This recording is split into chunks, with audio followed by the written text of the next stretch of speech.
안녕하세요 여러분 오랜만이에요. 알론 님 account page ကိုလုံးဝ update မလုပ်ဖြစ်ဘူးပေါ့နော်အဓိကဗီဒီယိုတွေရှိတယ်အတက်မလုပ်နိုင်တာအဲ့တော့မတင်ဖြစ်ဘူးအခု Global Village ကိုတွားခဲ့တုန်းကဗီဒီယိုလေးနဲ့ပြန်ပြီးတော့ comeback လုပ်လိုက်ပါတယ်အလုံးကိုရောက်နေတာက Union Metro Bus Station မှာအဲ့ဒီကနေ bus စီးပြီးတော့မှ Global Village ကိုသွားမှာပါအဲ့တုန်းက public holiday ဆိုတော့လေလူတော်တော်များတယ် bus ကားပေါ်မှာလည်းလူများတယ်ဟိုရောက်တော့လည်းလူများတယ်ကိုကလည်းအဲ့ဒီချိန်ပဲပိတ်တာဆိုတော့အဲ့ဒီချိန်ပဲသွားနိုင်တယ်ပေါ့နော်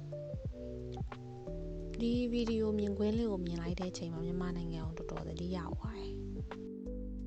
ဟိုးမှာလက်မြင်နေရတာအလုံးအခုသွားမဲ့ Global Village ပဲဖြစ်ပါတယ်လက်မြင်နေရပါပြီနော်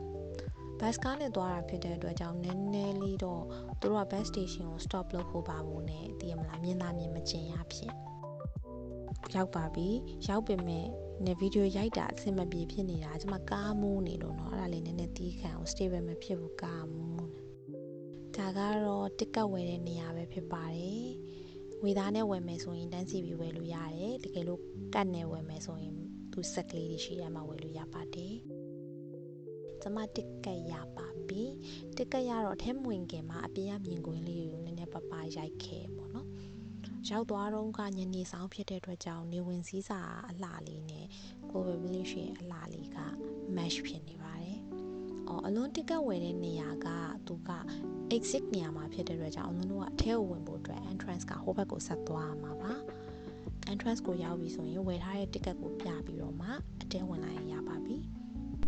အထဲရောက်တော့လေမီးမဖွင့်ထားသေးတော့လေအရန်လှတယ်လို့မခံစားရဘူးပေါ့နော်မီးဖွင့်ထားရင်တော့တော်တော်လေးကိုလှပါတယ်သူကဝင်ချင်းမှာတော့အဲ့လိုမျိုးစားတော့ဆိုင်လိုမျိုးစားတော့ရောင်းတာလေးရှိရဲပြီးသွားရင်သုံးဆောင်ပစ္စည်းရောင်းတာလေးရှိရဲပေါ့နော်အထဲရောက်သွားပြီဆိုမှဒါမှအထဲမှာနိုင်ငံနေကိုအထင်ကြီးပုံစံမျိုးပေါ့နော်အဲ့လိုမျိုးလုပ်ပြီးထားတာလေးရှိရဲရှေ့မှာတချို့နိုင်ငံလေးရှေ့မှာစားတော့ရောင်းတာလေးရှိရဲအထဲမှာလည်းဈေးရောင်းနေပေါ့နော်အထဲဝင်သွားလို့လည်းရတယ်အလွန်ဒီနေရာလေးကိုဒီရန်သဘောကြားရသေးတာဓပုံရိုက်လို့လည်းတော်တော်လှတယ်တော်တော်လေးကိုလာတာပါပေါ့မဗီဒီယိုရိုက်နေရင်လည်းအထဲမှာနှဲတန်ပုံတန်ကြားနဲ့ပွဲကြိုက်ခင်အထဲကိုဝင်ကြည့်ခဲ့ပေါ့နော်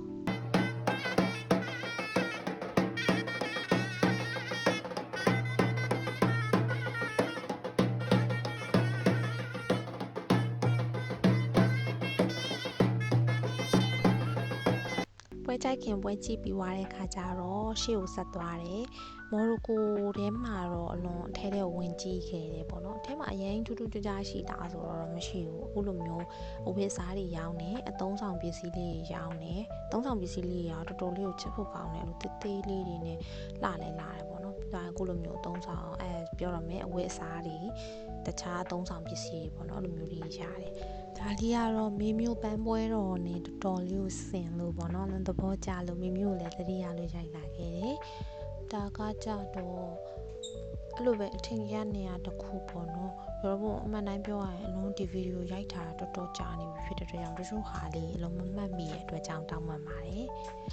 ဒါကအိန္ဒိယဖြစ်မယ်နဲ့တူတယ်ဟုတ်တယ်အိန္ဒိယပါဒီနေရာလေးလည်းအရန်သာတယ်ရှေ့မှာဓပုံရိုက်လို့တော်တော်လှတဲ့အထဲမှာပါတယ်အလွန်ရောက်သွားတဲ့အချိန်ကအရင်မမောင်သေးဘူးရောက်သွားတဲ့အချိန်မှာလူနေသေးတဲ့အတွက်ကြောင့်ဗီဒီယိုကတော့ရိုက်လို့ကောင်းတယ်ဒါပေမဲ့အရင်လှတဲ့အထဲမှာမပါသေးဘူးဆိုမီးတွေပါထွန်းလိုက်တော့ပို့ပြီးတော့မှလှတယ်ဒါပေမဲ့အဲ့တကယ်မီးထွန်းတဲ့အချိန်မှာလူတော်တော်များတော့ဗီဒီယိုရိုက်ရတဲ့နဲ့ခက်တယ်ပေါ့နော်ဒီချိန်မှာတော့လူအဲ့လောက်မများတော့ဗီဒီယိုလေးကိုအဲ့လိုလူအရန်မများတဲ့အနေထားနဲ့တော့ရိုက်လို့ရတယ်ဒါပေမဲ့မီးမဖွင့်နေတော့မလာဘူးပေါ့နော်အခုဆိုရင်ဒါနည်းနည်းမှောင်ရီစားပြူလာပြီဆိုတော့မီးလေးတော့စားဖွင့်ပြီအကုန်လုံးဖွင့်လိုက်ရင်တော့တော်တော်ကိုလာတာပါရောတော့ဘုံသေးလားပြီးတော့အခုလိုမျိုး restaurant တွေလည်းရှိရပေါ့နော် restaurant တွေလည်းရှိရ fast food တွေလည်းရှိရအတွက်ကြောင့်အဲ့ဒါတွေလည်းစားလို့ရတယ်ဒါကတော့ China ပါအလွန် China တွေကိုတော့ဝင်ကြည့်ခဲ့တယ် China ထဲမှာကတခြားအဲ့လိုဟွာနေမတူပဲနဲ့အထဲမှာရောင်းတဲ့ပစ္စည်းလေးတွေရှိရပေါ့နော်အားကြောင့်နည်းနည်းဝင်ကြည့်ခဲ့တယ်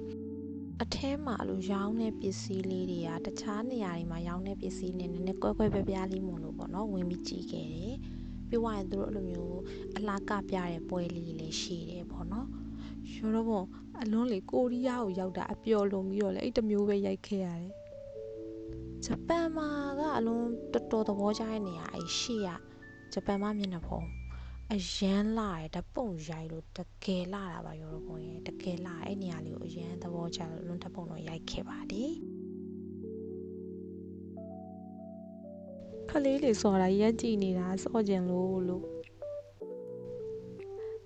ထိုင်းလန်ကတော့အလုံးအထဲတော့မဝင်ခဲ့တော့ဘူးသူအရင်ပုံမှန်ပဲပေါ့နော်အရင်ထူးထူးခြားခြားမရှိဘူးမဝင်ခဲ့ပါဘူးညဘက်စားရောက်လာပြီဖြစ်တဲ့အတွက်ကြောင့်နေရာတိုင်းမှာမီးတွေထွန်းတော့တော်တော်လာပါပြီအခုလိုမျိုး Planet City ဆိုပြီးတော့လည်းရှိရပေါ့နော်အထဲဝင်သွားမယ်ဆိုရင်လည်းအထဲမှာလည်းဝင်ကြည့်လို့ရတယ်အလုံးကတော့ရှေ့ပဲဝင်ကြည့်ပြီးတော့မှပြန်ထွက်လာခဲ့တယ်ပေါ့နော်အထဲဝင်ရပတ်စံကုန်တာကိုအလုံးတော့ဘတ်ဂျက်ရွှေတားမှဖြစ်တဲ့အတွက်ကြောင့်အထဲကိုတော့မဝင်ခဲ့ပါဘူးအပြင်မှာပဲအခုလိုလေးတွေရိုက်ခဲ့ပြီးတော့မှပြန်လာခဲ့ပါတယ်အားတော့ free show ပြနေရပေါ့နော်အဲ့ဒါလေးတော့အလုံးခဏရက်ကြည့်ခဲ့ပါတယ်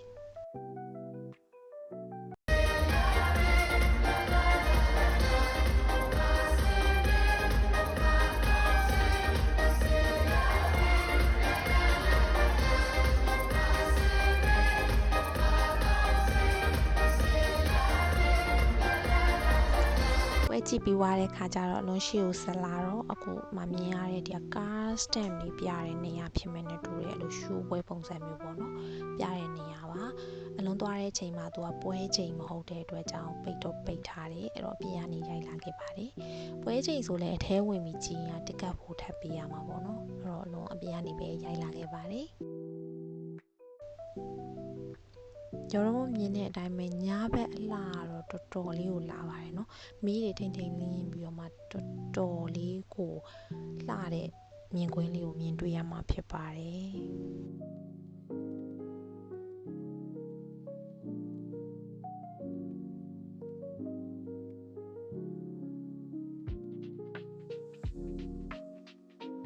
ဗီဒီယိုရိုက်နေရင်လည်းအဲ့လိုမျိုးတဖြည်းဖြည်းလူများလာတဲ့ခါကျတော့အလုံးရိုက်ရတော့နည်းနည်းလေးခတ်သွားတယ်အင်္ဂေဘာလည်းအဆင်မပြေတော့ဘူးနော်ရှေ့လည်းအရင်တိုးပြီးရိုက်လို့မရနောက်လည်းအရင်ဆုပ်ပြီးရိုက်လို့မရအဲ့လိုဖြစ်သွားတော့နောက်ပိုင်းမှာရိုက်ထားတဲ့ဗီဒီယိုလေးကနည်းနည်းလေးအဆင်မပြေရှိတာလေးတွေတောင်းပန်ပါတယ်ပေါ့နော်ဒါကတော့ UAE ပဲဖြစ်ပါတယ် UAE တဲ့လည်းအလုံးဝင်တော့မကြည့်ခဲ့တော့အဓိကလူများတဲ့ခါကျတော့ဗီဒီယိုရိုက်ရတာသိအဆင်မပြေတော့အထဲထဲတော့မဝင်ဖြစ်တော့ဘူးအလုံးပါကစ္စတန်နဲ့တော့ဝင်ခဲ့တယ်ဆိုတာကအထဲထဲမှာအဲ့လို 10AED 20AED 5AED အဲ့လောက်ကလေးနဲ့အဲ့လိုအသုံးဆောင်ပစ္စည်းလေးတွေလက်ဆောင်ပစ္စည်းလေးတွေအဲ့လိုလေးတွေရောင်းတာလေးလှမ်းမြင်လိုက်လို့ပေါ့နော်အထဲထဲကိုဝင်ခဲ့ပါတယ်တခြားဟာလေးတော့မဟုတ်လို့ accessory လေးတွေfancy လေးတွေအဲ့လိုမျိုးလေးပါဟိုကလစ်ကလေးတွေဆွဲကြိုးလေးတွေလက်ကောက်ကလေးတွေဒါလေးတွေကစာအုပ်ကလေးတွေပါတော်တော်လေးချစ်ဖို့ကောင်းတယ်ပေါ့နော်အားကြောင့်အဲ့ဒါလေးတော့ဝင်ကြည့်ခဲ့ပါတယ်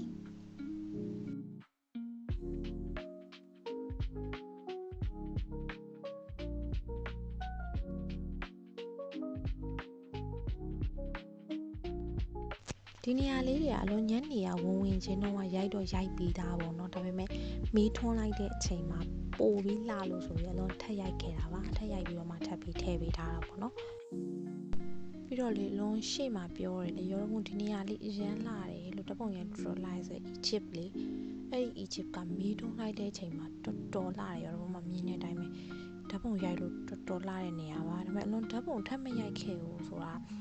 လူကတော်တော်ရှုပ်တယ်တော်တော်များတဲ့ခါကျတော့ဓာတ်ပုံရိုက်ဖို့ကဘယ်လိုမှအဆင်မပြေတော့ဘူးအဲ့ဒါနဲ့ဓာတ်ပုံမရိုက်ပဲနဲ့ဗီဒီယိုလေးတွေပဲရိုက်ပြီးတော့မှပြန်ပြီးထည့်ပေးထားတာပါ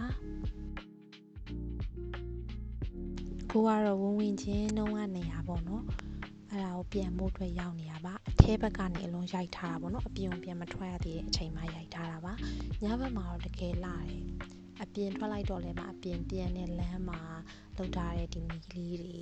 ညဘက်မီးထွန်းထားကတော့တော်တော်လေးလှတယ်ဒါပေမဲ့အလုံးမကြိုက်တာတကူကကြတော့အဲ့ဒါလေးတွေကို background ထားပြီးတော့မှလူဓာတ်ပုံရိုက်ပြီးဆိုရင်တော့နည်းနည်းလေးအလင်းမောင်ချိန်ရတဲ့အခက်အခဲလေးရှိရပေါ့နော်